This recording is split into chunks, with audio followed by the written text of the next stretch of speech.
On February 23, 2026, a United States congressman walked into the White House and handed President Trump a two-page document.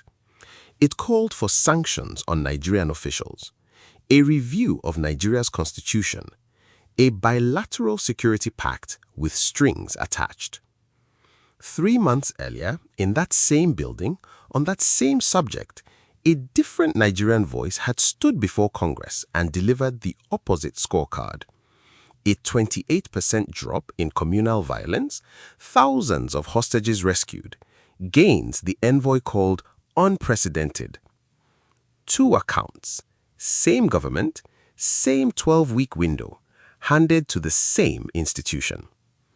So here's the question nobody in the headlines is asking. When Washington says it's reporting on Nigeria's security, whose report are we actually talking about? And which one is quietly deciding whether sanctions land on Nigeria's economy in 2027? Before we go any further, if you are new to this channel, welcome.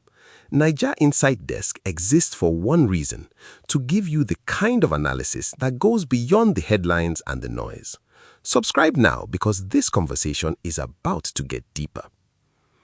Let's lay out what actually happened in order because the sequence is where the real story lives. On October 31st, 2025, President Trump redesignated Nigeria a country of particular concern, a formal U.S. State Department label reserved for governments accused of tolerating severe religious freedom violations. It's Nigeria's second time carrying that label. The Biden administration had removed it in 2021. Trump didn't stop at the designation. He personally directed Congressman Riley Moore of West Virginia, working alongside House Appropriations Chairman Tom Cole, to lead a full congressional investigation into what the administration was calling the persecution of Christians in Nigeria, and to report back with recommendations. 3 months later, on October 19, 2025, a Nigerian government delegation led by National Security Advisor Nuhu Ribadu sat down with Moore in Washington. That same week, Tinubu's envoy, Balofin, addressed a congressional subcommittee directly, arguing that independent monitors, including the International Crisis Group and the Council on Foreign Relations, agreed Nigeria's violence had shifted character from religious insurgency towards criminal kidnapping for ransom, and that the government's response was working. In December, Moore led a bipartisan 5-member delegation into Benue State itself, under armored escort, meeting displaced families, survivors, and religious leaders. He called it one of the most harrowing trips of his career. Then, on February 19, 2026, House Appropriators and the Foreign Affairs Committee held a joint briefing in Washington. As part of that session, the U.S. Embassy in Abuja delivered its own country team assessment, describing what it called escalating religious violence and threats in the Middle Belt. 4 days later, Moore presented his committee's formal report to the White House. It recommended sanctions, visa restrictions, a bilateral U.S.-Nigeria security agreement, and withholding certain U.S. funding pending demonstrated progress. So this isn't one report. It's at least 3 separate voices: Congress's own investigators, the U.S. Embassy's country team, and Nigeria's own envoy, each handing Washington a different version of the same country within the same 4-month window. That collision is what we're unpacking today. Start with what's actually enforceable here, because a lot of the online panic conflates political theater with binding policy. The country of particular concern designation itself is a State Department tool under the International Religious Freedom Act. It doesn't automatically trigger sanctions. It opens the door to them. What determines whether that door is used is Congress and the executive branch acting on it. That's exactly what's now in motion. On February 10, 2026, Reps Chris Smith and Riley Moore introduced the Nigeria Religious Freedom and Accountability Act, House Resolution 7457. This bill would legally require the Secretary of State to report to Congress on Nigeria's compliance with religious freedom law, identify Nigerian individuals or entities facing sanction under the Global Magnitsky Act, and assess whether Abuja is enforcing or tolerating blasphemy laws in the 12 northern states that have adopted Sharia-based penal codes since 2000. On the Nigerian side, the institutions implicated are the Presidency, the Office of National Security Advisor, the Nigeria Police Force, and by extension, the state governments across the Middle Belt and Northwest where much of the violence is concentrated. Here's where the deliberate ambiguity sits. Nigeria's constitution itself prohibits civilian firearms ownership, a point Congressman Moore raised directly in a November hearing, asking why armed Fulani militant groups operate with what he described as unchecked access to assault rifles despite that constitutional prohibition. That's not a rhetorical gotcha. It's a real institutional gap. A state that claims a monopoly on legitimate force while non-state armed groups operate at scale in the territories it claims to govern. Nigeria's government has consistently pushed back on the religious genocide framing itself, arguing through official channels that the crisis is driven by a tangle of land disputes, economic desperation, and criminal enterprise, not a coordinated campaign against any one faith. Both things can be independently verifiable and still be in tension. Independent monitors like ACLED have documented that a majority of recent kidnappings in Zamfara, Kaduna, and Katsina occurred in Muslim-majority communities, as separate reporting, including from the U.S. Commission on International Religious Freedom, have documented mass casualty attacks specifically timed around Christian holidays, including a June 2025 killing of roughly 200 people at a Catholic mission compound in Benue State. Has the Nigerian state functioned as designed here? The honest answer is partial. Tinubu has taken visible steps: a nationwide security emergency declaration, a commitment to recruit 50,000 additional police officers, and the reassignment of officers previously tied up in VIP protection duty towards frontline deployments. Nigerian forces reported rescuing over 300 hostages in a single month-long operation across Kogi and Kwara states in January 2026 alone in January. Those are not nothing.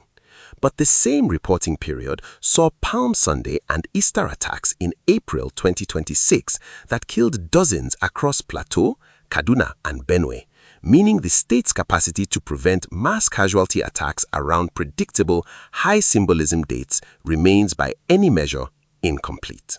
Now the part that actually explains the timing. Ask who benefits from each version of this story being the dominant one in Washington. For the Trump administration and for Congressman Smith's wing of the House Foreign Affairs Committee, the systematic persecution framing is politically load-bearing. It ties directly into a domestic U.S. religious liberty constituency that has pushed for exactly this kind of CPC redesignation for years. Mr. Smith has personally chaired 13 congressional hearings on Nigeria's religious freedom situation. This is not a new interest for him, it's a career-defining one.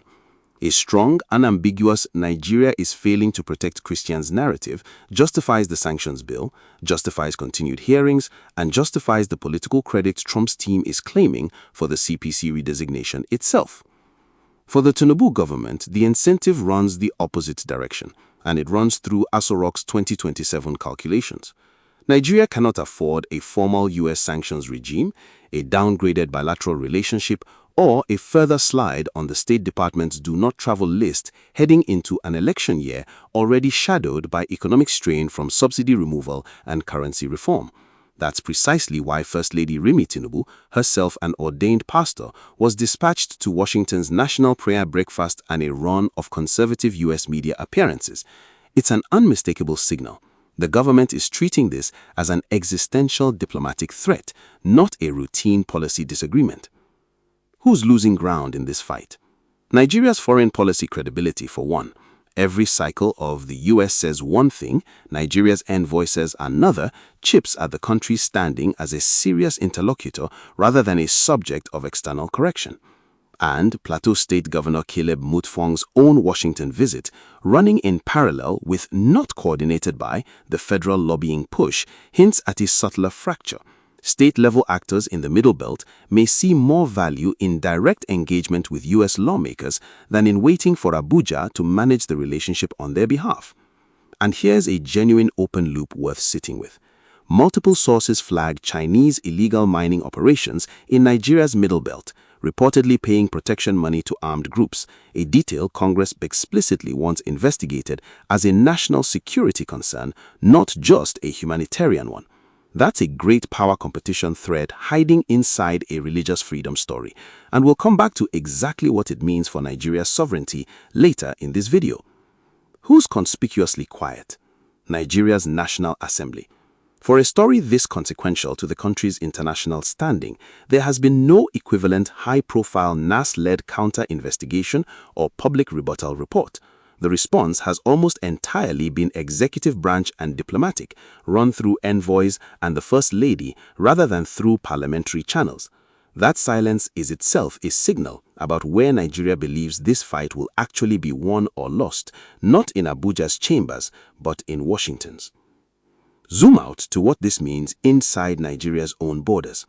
Federal-state balance. Much of the enforcement burden here falls on state governments in the Middle Belt and Northwest, while the diplomatic and sanctions exposure lands on the federal government. That mismatch, states absorbing the violence, Abuja absorbing the reputational and financial risk, is a recurring fault line in Nigerian federalism, and this story sharpens it. Economically, the stakes are concrete, not abstract. A U.S. travel advisory issued April 8, 2026, kept Nigeria at level 3, reconsider travel, while adding Plateau, Jigawa, Kwara, Naija, and Taraba states to the more severe do not travel list and authorizing the departure of non-emergency U.S. embassy staff and their families from Abuja. The Nigerian government's own response called this a precautionary internal protocol decision rather than a security verdict, but perception among investors rarely draws that distinction. Every escalation in this advisory status is a headwind against the Naira, against portfolio investment, and against the very economic reform program Tinubu has staked his presidency on. Security-wise, the core question is whether this scrutiny emboldens or discourages the armed groups themselves. There's a real argument on both sides. International attention could pressure Abuja into faster, better-resourced responses. Tinubu's own envoy credited the CPC designation with generating exactly that kind of urgency.